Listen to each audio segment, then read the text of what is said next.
As the Ukraine war continues, Biden administration policies are increasingly appearing ambiguous. What is Biden's Ukraine policy? Let's figure out. Hello and welcome to TFI Global, the foreign affairs and geopolitical analysis arm of TFI Media Group.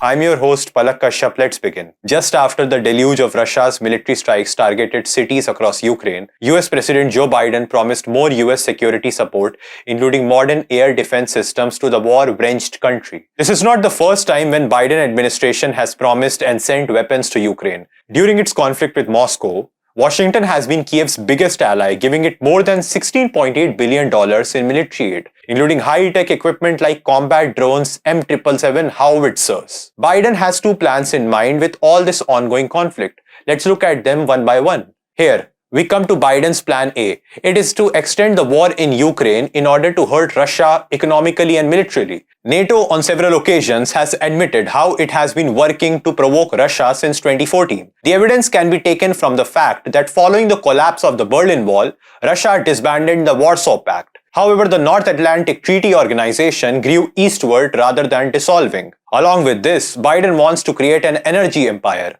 US LNG exports to Europe have increased dramatically after the Ukraine war. US wants Europe to decouple from Russia.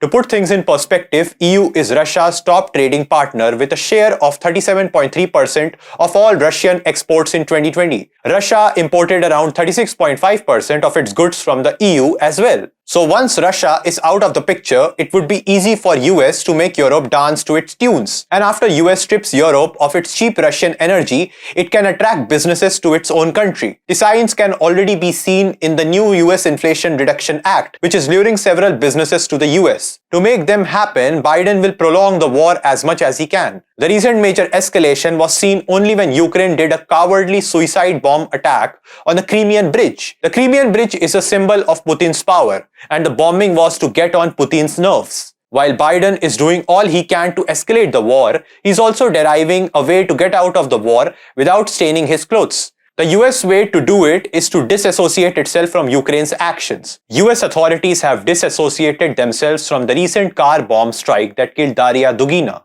the daughter of a well-known Russian nationalist, outside Moscow in August. According to authorities, neither through supplying intelligence nor any other support, the United States participated in the attack. Additionally, American authorities said that had they been contacted before the operation, they would have objected to the killing. After that, they said that the authorities reprimanded Ukrainian officials for the murder. Further, US has used its agencies to blame Zelensky and his army for committing crimes. Amnesty International recently published a report that accused Kiev's forces of endangering civilians by basing themselves in residential buildings, schools and hospitals. The report shook Zelensky and his precarious regime, which had so far presented itself in pious and saintly light.